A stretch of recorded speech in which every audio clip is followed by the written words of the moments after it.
Hello viewers, আমি এবার বলছি ফৌজদারি কার্যবিধিটা বাংলাদেশ বার কাউন্সিলের সিলেবাসের মধ্যে আছে।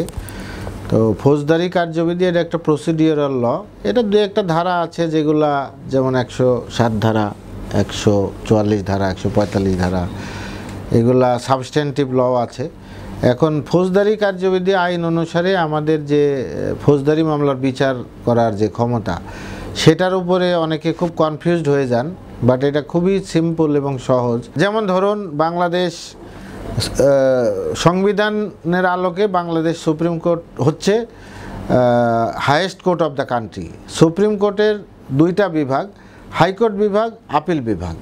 তো হাইকোর্ট বিভাগেরও ফৌজদারি মামলা বিচার করার ক্ষমতা আছে এবং আপিল বিভাগের তো আছেই। এরপরে আসেন আপনি জেলা জজ। জেলা জজ অনেকে কনফিউজড হয়ে যান যে দায়রা জজ এবং জেলা জজ। আসলে সিআরপিসি অনুসারে জেলা জজ নাই, জেলা জজকেই দায়রা জজ ইংরেজিতে বলা হয়, সেশন জজ। দায়রা জজ কেউই না, উনি হচ্ছেন জেলা জজই। যখন ফৌজদারি মামলা করেন তখন উনি দায়রা জজ, এবং তার নিচে থাকেন অতিরিক্ত দায়রা জজ। অতিরিক্ত দায়রা জজ সম্বন্ধে আমি বলি, দায়রা জজের যে ক্ষমতা, আমি আবারও বলছি যে জেলা জজ যিনি, উনিই দায়রা জজ যখন উনি ফৌজদারি মামলার বিচার করেন। আর অতিরিক্ত দায়রা জজ উনি আসলে অতিরিক্ত জেলা জজ যখন উনি সিভিল মামলা করেন। সেটা আপনারা পাবেন যখন সিপিসিতে আলোচনা করব। আমরা এখন ফৌজদারি কার্যবিধি সম্বন্ধে বলছি। যেমন ধরুন, অতিরিক্ত দায়রা জজের যে ক্ষমতা, দায়রা জজের একই ক্ষমতা, ওই ফাঁসি দেওয়া পর্যন্ত দিতে পারেন তারা, তাদের সেই ক্ষমতা আছে। এর নিচে কোর্ট আছে যুগ্ম দায়রা জজ, জয়েন্ট সেশন জাজ। জয়েন্ট সেশন জাজের নিচে আছে ম্যাজিস্ট্রেট। ম্যাজিস্ট্রেট আদালত যেটা, সেটা হচ্ছে ম্যাজিস্ট্রেট আসলে মূলত দুই প্রকার।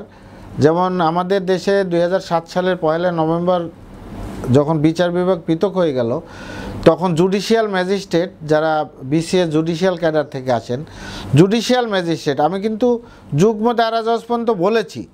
এখন ম্যাজিস্ট্রেট যে কোর্ট, এই ম্যাজিস্ট্রেট কোর্টগুলা যখন মেট্রোপলিটন সিটি, যেমন ধরুন ঢাকা, চট্টগ্রাম, খুলনা, রাজশাহী, বরিশাল, সিলেট, এগুলাতে যে ম্যাজিস্ট্রেট কোর্ট, সেগুলো হচ্ছে headed by, presided by chief metropolitan magistrate.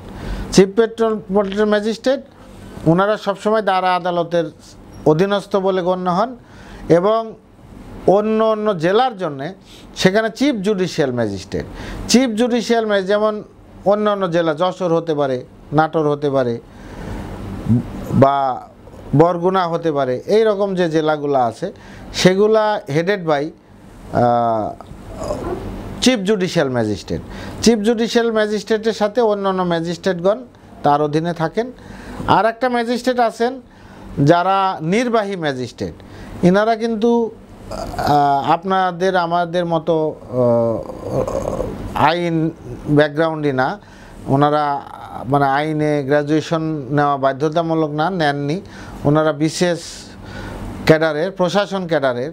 তারা প্রশাসনে, তারা জেলা প্রশাসনের সাথে সংযুক্ত থাকেন। জেলা প্রশাসক নিজেও একজন ডিস্ট্রিক্ট ম্যাজিস্ট্রেট, উনিও নির্বাহী ম্যাজিস্ট্রেট হিসাবে থাকেন। ওনাদের বিচারিক ক্ষমতা 2007 সালের নভেম্বরের আগে ছিল। এখন বিচারিক ক্ষমতা আছে খুব ছাটেন কিছু বিষয়ের উপরে। যেমন মোবাইল কোর্ট পরিচালনা করেন, মোবাইল কোর্টের কিছু প্রতিষ্ঠান আছে যাদের নিজস্ব মোবাইল কোর্টের ম্যাজিস্ট্রেট থাকেন, ওনারা নির্বাহী ম্যাজিস্ট্রেট।